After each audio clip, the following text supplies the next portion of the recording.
Buenos días, amantes de la ciencia. En este vídeo vamos a analizar algunos ejemplos para interiorizar la fuerza de Coulomb o fuerza electrostática. Primero vamos a comparar la fuerza eléctrica y la fuerza gravitacional.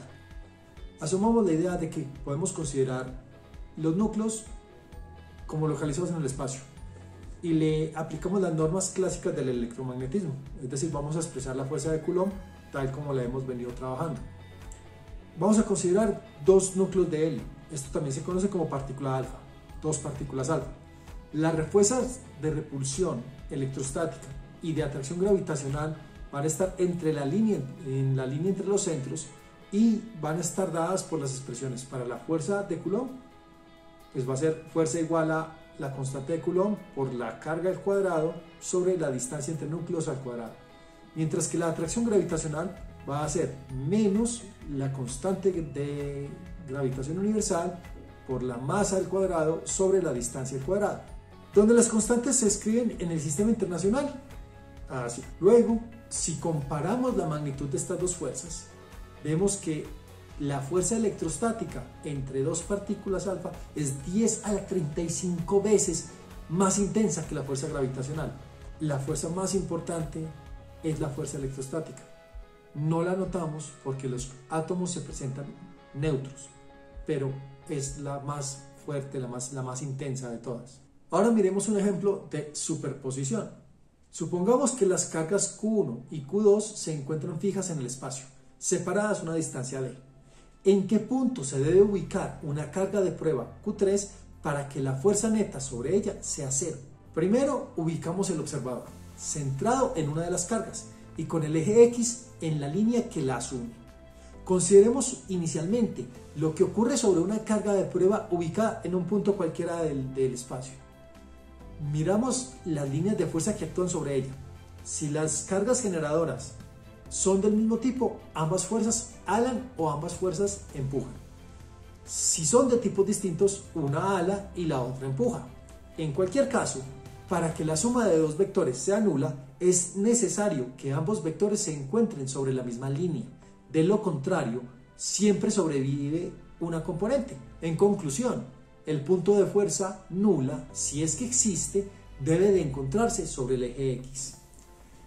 Escribamos la fuerza neta sobre la carga de prueba Q3 con ayuda del principio de superposición, recordando que la fuerza total electrostática sobre la carga de prueba es una constante por la carga de prueba multiplicada por la suma sobre todas las cargas generadoras de la carga generadora iésima por el vector posición de la carga de prueba menos el vector posición de la carga generadora dividido por la norma al cubo de dicha diferencia vectorial.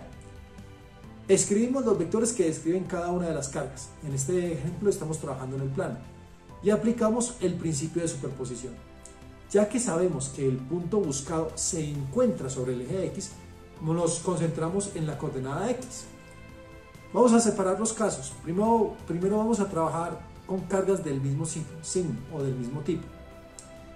Note que si el punto X se encuentra a una distancia mayor que la separación entre cargas generadoras, ambas fuerzas alan o ambas fuerzas empujan. Luego el punto buscado es tal que X de la carga de prueba tiene que ser menor que la separación entre las dos fuentes. Este dato es importante puesto que nos permite relacionar la norma de X menos D con D menos X. Es decir, la norma de X menos D es D menos X. Aplicamos la condición buscada, es decir, suma de fuerzas igual a 0 o fuerza neta igual a 0 y despejamos para la posición de la carga de prueba X. Para el segundo caso, dado que la fuerza decae con la distancia, si existe un punto de fuerza nula, este es tal que se encuentra más cerca de la carga con menor intensidad, o sea, del cuerpo con menor carga. Ubiquemos el origen en la carga más grande, es decir, en el esquema que estamos teniendo voy a poner la carga Q1 como la más grande de ellas. Q1 es mayor que Q2. Adicionalmente, al ser cargas distintas, si la carga de prueba se ubica entre las fuentes, las líneas de fuerza apuntan en la misma dirección, por lo que buscamos un punto X mayor que D. Esto nos permite expresar la norma de X menos D como X menos D. Resolvemos teniendo en cuenta que al ser las cargas de signo distinto, su razón es el negativo de la razón entre sus valores absolutos.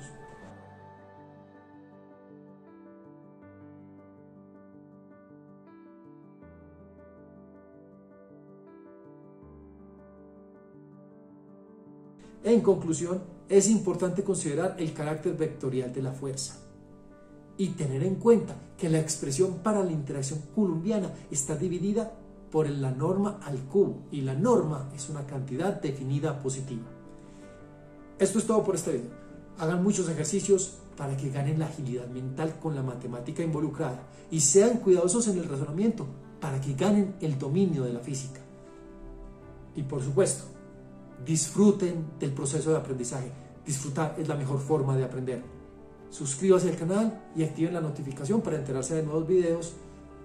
Y bueno, eso es todo por hoy. Hasta pronto.